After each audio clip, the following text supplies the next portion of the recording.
história. Imaginem vocês que o Instituto Oxfam divulgou recentemente um relatório publicado no ambiente do Fórum Econômico Mundial, lá em Davos, e neste documento aponta que aumentou a concentração de renda. O que era ruim ficou pior.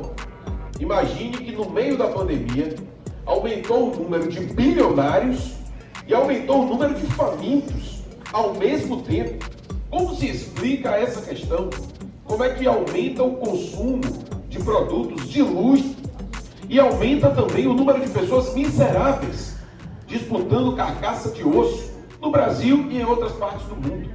Essa é a realidade dramática de um sistema que tem turbinado os lucros de poucos grupos familiares em detrimento dos interesses da grande e imensa maioria do nosso povo.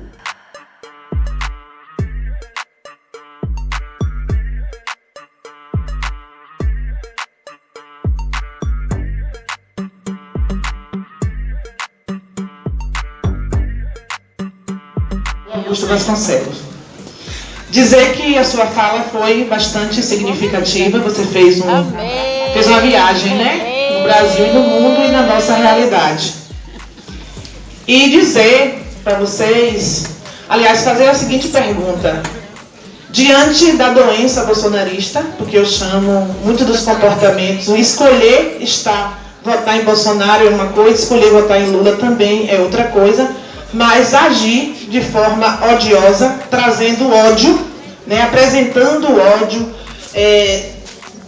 buscando esse ódio que está lá latente dentro de cada ser humano, foi terrível. Foi-se uma campanha, né, em volta disso, desse sentimento, e muitas pessoas se identificaram, e o ponto ápice desse ódio foi a invasão, o quebra-quebra lá em Brasília no dia 8 de janeiro. Então, quero dizer que o bolsonarismo, nesta amplitude, é uma doença, e o que vem nos apresenta, o convite para nós hoje é sermos o remédio. Mas como sermos o remédio dentro dos nossos municípios, se a gente também encontra resistência dentro do nosso próprio sindicato? Onde o nosso colega professor, muitas vezes ele fala do colega que está lá na luta em favor dele, buscando, né, e defendendo o interesse dele. Então eu pergunto para o vereador se existe outra forma da gente trabalhar isso, agregar, juntar o sindicato novamente, porque a ideia aqui é travar a luta coletiva, é buscar o interesse do coletivo e não individual. Mas como fazer isso se não estiver dentro da política? Então é preciso se inserir dentro do contexto político. Então é preciso que a educação, que tem o poder de transformar o homem, e este homem transformar o mundo, se insira dentro do contexto político.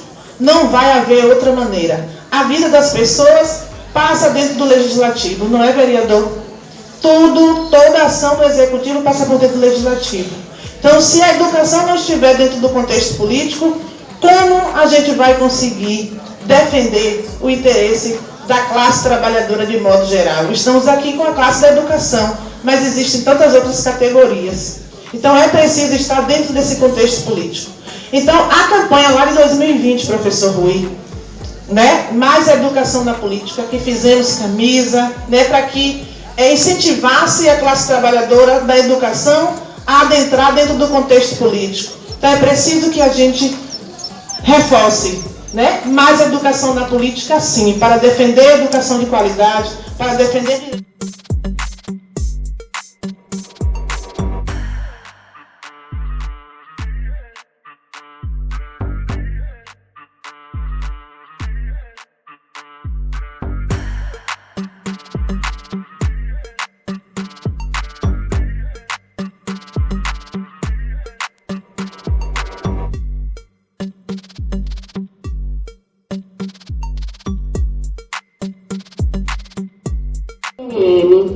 E eu fiquei muito chateada com a tal da professora, porque ela toda hora fazia questão de dizer que era professora.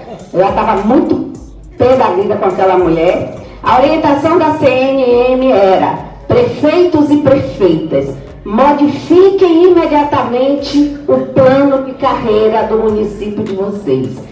tirem da carreira imediatamente o nível 1, que trata do nível médio. Afastem da carreira esse profissional. Porque qual é a ideia? Se o plano de carreira não prevê o início da carreira com os profissionais em ensino médio, automaticamente está desvinculado do índice do piso nacional. Essa é a orientação literal que eles estavam dando e continuam dando, que é a reformulação imediata da carreira. Então nós precisamos ter cuidado, porque é possível tirar o nível médio do plano de carreira sem afetar, onde não tem mais ninguém na ativa, né?